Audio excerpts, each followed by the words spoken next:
Hello, my name's Aubriana Morsi, and today I'm going to be discussing psilocybin and end of life processes. I want to talk about this fascinating and transformative topic, the use of psilocybin in end of the life care. This is more than just a compound or therapy, it's about how we can provide peace, acceptance, and meaning to individuals facing one of life's most challenging experiences. When we think about end of the life care, it's easy to focus on physical comfort.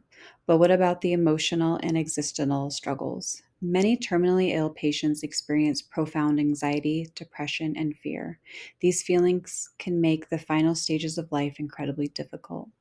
Psilocybin, a compound found in certain mushrooms, has been studied as a potential therapy to address these challenges. Today, I'll share how psilocybin works, the research behind it, and how it's changing the way we think about end of the life processes. To add to the depth to this, we'll also explore its historical significance, particularly among the Aztecs who referred to psilocybin containing mushrooms as Tinananical,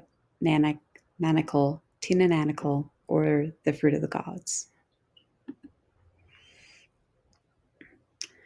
Psilocybin is a naturally occurring psychedelic compound found in mushrooms, often called magic mushrooms. While it's been used for centuries in spiritual practices, modern science is uncovering its potential for therapeutic use.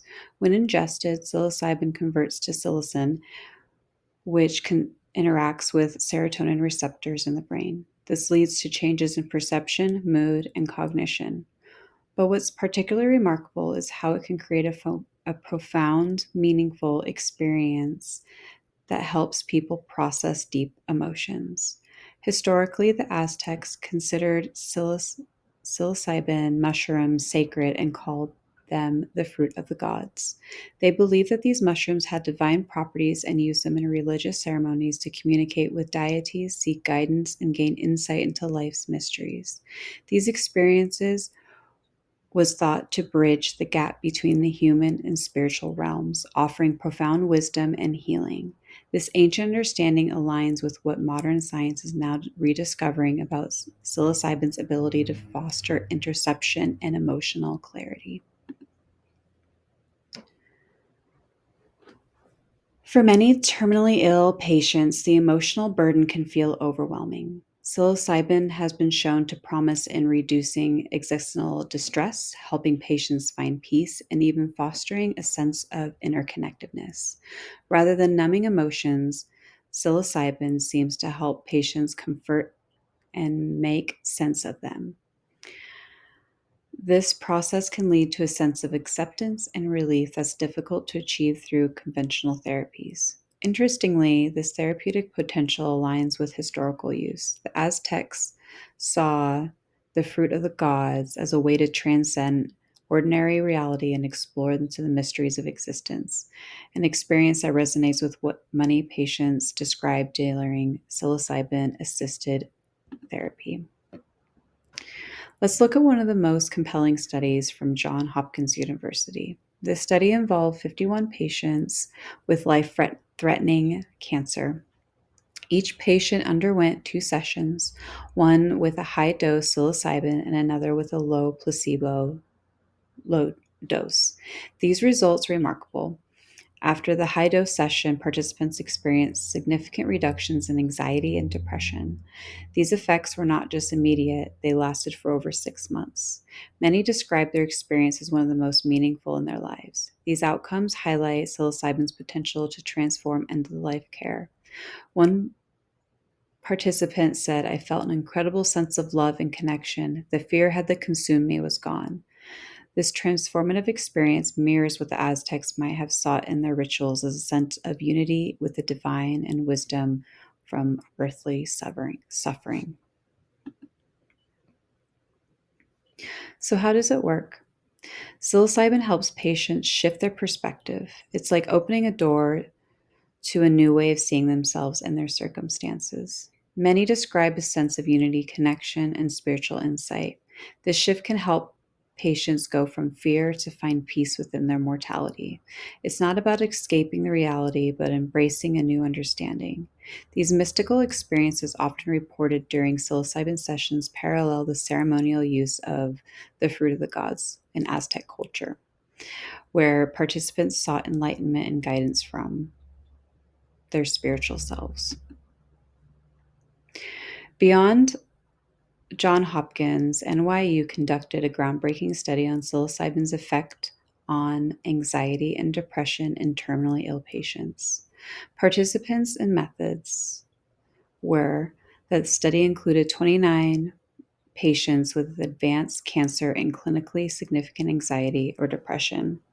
It was a randomized, double blind, placebo controlled trial. Patients underwent 2 sessions, one with a single dose of psilocybin and another with an active placebo, niacin, which mimics some of psilocybin's physical effects without the psychological experience. And the results were striking. Within 1 week of the psilocybin session, participants reported significant reductions in anxiety, depression. These improvements were sustained for up to 6 months. 60 to 80 of the participants described their psilocybin experience as one of the most meaningful in their lives and often reported greater emotional resilience and spiritual well being. The limitations were that the results were promising, the small sample size limits generability. Additionally, the subjective nature of the experience makes it challenging to quantify outcomes beyond self reported measures.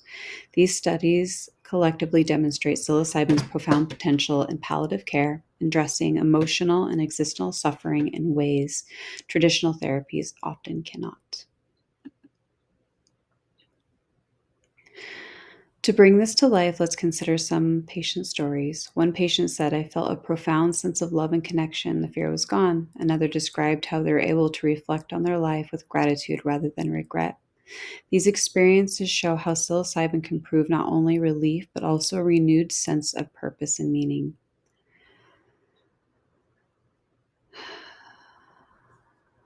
These patients also describe profound clarity within their priorities and their relationships.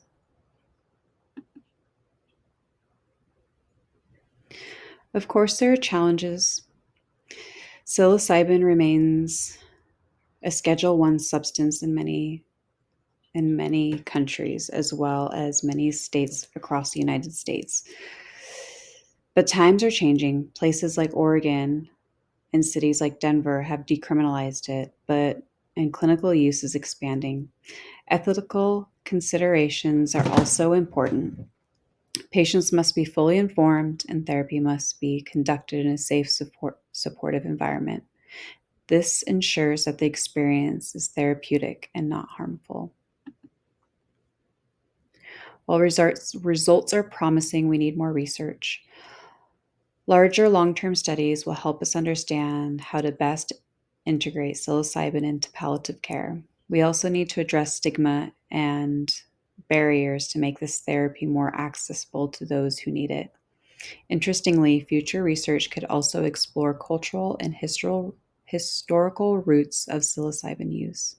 Understanding how ancient societies like Aztecs incorporated these mushrooms into their worldview could offer valuable insight into their role into modern therapy. To conclude, psilocybin represents a profound shift in how we approach the end of life. It's not just about alleviating symptoms, but it's about helping people find peace, meaning, and connection as they face life's final chapter. The Aztecs' reverence for the fruit of the gods reminds us that this isn't a new discovery, but rather a rediscovery of ancient wisdom. While there's more work to be done, the possibilities are extraordinary. Thank you for your time, and I hope you enjoyed.